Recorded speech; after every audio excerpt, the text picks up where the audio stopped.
Hola gent, què tal? Avui veurem les fonts que tenen a veure amb la Guerra Civil Espanyola.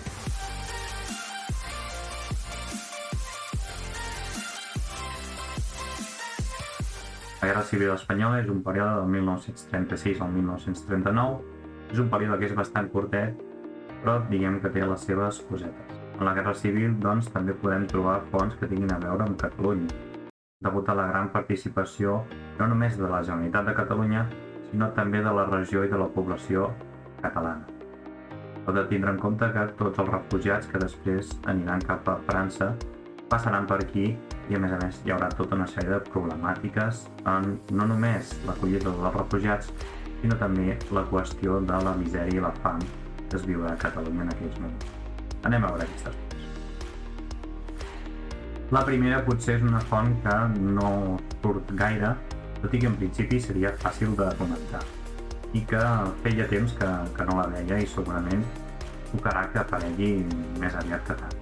No té més, aixafem el feixisme, llavors una demostració gràfica d'aquesta expressió i doncs la lluita contra el feixisme dels mateixos republicans i a més tenim un espardell, és a dir, estan parlant de l'àmbit català.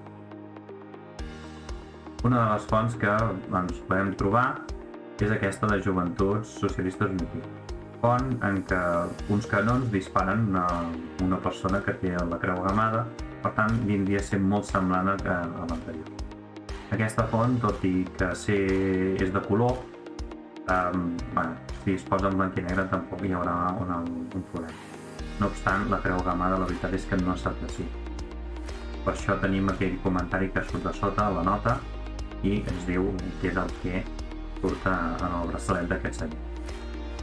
Una de les fonts que potser s'acostuma a veure més és el decret de col·lectivització. En aquest cas, doncs, ens parla de Catalunya i ens parla sobretot dels articles quines són aquestes empreses col·lectivitzades. Poca cosa més a comentar. No és una font difícil, és una qüestió de si entens les col·lectivitzacions, doncs ja està. Una de les fonts més recurrents és aquesta, el transport de les tropes que estan situades al protectorat del Marroc cap a l'Espanya peninsular. Aquestes tropes són aquests africanistes i de fet són els avions italians que ajudaran a aquest transport. No obstant, no té més, d'inici de la Guerra Civil i del bàndol colpista. Una altra font de l'àmbit colpista que té a veure amb Catalunya i és la batalla de l'Ebre i totes aquestes accions que s'han fet no només a l'Ebre mateix, sinó en altres indrets de Catalunya. Aquesta font ens procedeix del diari de Burgos, on aquests participants del cop d'estat hi eren sovint. Una altra de les més utilitzades de selectivitat és aquest bombardeig que es fa des d'un avió italià a la ciutat de Barcelona. Potser és de les més típiques i a vegades fins i tot en surt girat. No té més, ens parla sobretot del tema de la rereguarda, del terror que es viu a les ciutats i etc. Aquesta potser és la que acostuma a sortir més.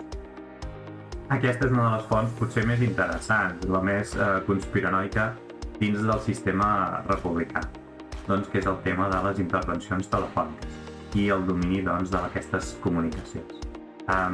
És curiosa, parla del PSUV, parla d'estat català i sobretot parla de la CNT. És graciosa, a mi és una font de les que més m'agrada, no potser per comentar, sinó simplement per llegir. Però, és divertida, si més no. Aquesta també és una font molt interessant i és la caiguda de Catalunya. L'ocupació pels colpistes de Catalunya, i concretament de Barcelona, i llavors el fet de tota l'anul·lació d'aquestes llibertats, de l'Estatut, de l'autogovern, etc.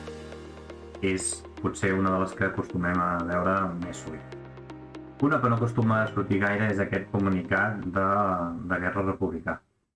Bàsicament el que està dient és què s'ha aconseguit. No té més, és una qüestió de l'àmbit bèl·lic, de la zona de guerra, i no aporta cap cosa més a part del fet de la batalla de l'Ebre. Aquesta també és una font que ens parla del bàndol republicà i en aquest cas ens parla d'unes detencions. La veritat és que no és una font que pugui utilitzar, o si s'ha d'utilitzar, s'agrairia que posessin doncs, aquestes declaracions amb els asteriscs. Llavors, doncs, al ser complicada, necessita aquesta declaració. Bueno, dona poca informació i simplement s'ha de mirar els títols, s'ha de mirar doncs, molt atentament què és el que diu i ja està. Crec que es pot sortir si es vol fer mal, perquè hi ha altra cosa. El que passa és que hi ha anys en què apareix. Aquesta potser també és una de les fonts que apareixen més i de fet em sembla que va sortir fa relativament poc. Ens parla de la violència revolucionària i tota la sèrie de morts que hi ha a Catalunya. Sobretot en el cas del barcelonès, que hi ha més de 1.000 assassinats. És una font interessant, és una font que s'ha de conèixer i crec que és maca de comentar. També una de les fonts que acostumen a sortir més, aquest no passaran, aquest eslògan republicà i sobretot en aquest cas doncs, de Madrid. No té més, bàsicament és més la pancarta que no pas la fotografia en si.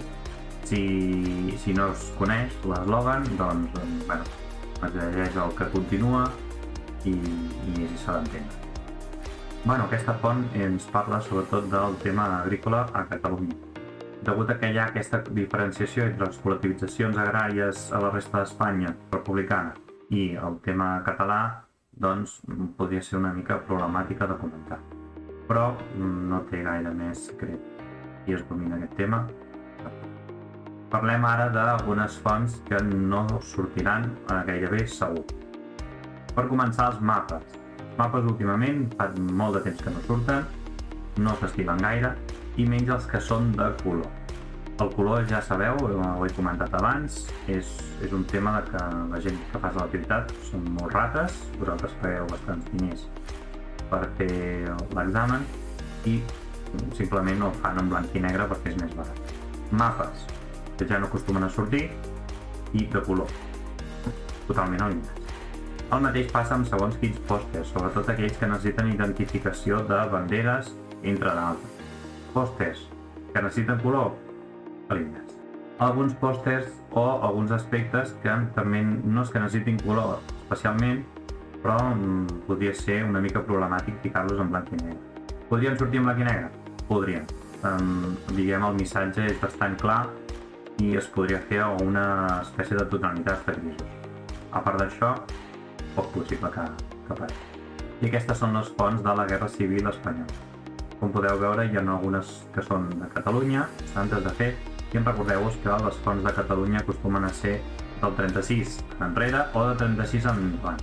Per tant, del 36 en endavant no només tenim Guerra Civil, també tenim franquisme i també tenim la democràcia i fins i tot la transició. Llavors, diguem que també hi ha possibilitat i per tant s'ha de tindre tot en compte.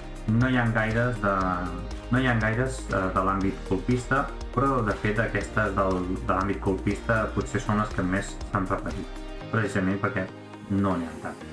I això és tot, gent. Espero que us hagi agradat, que us sigui útil i ens veiem una altra vegada.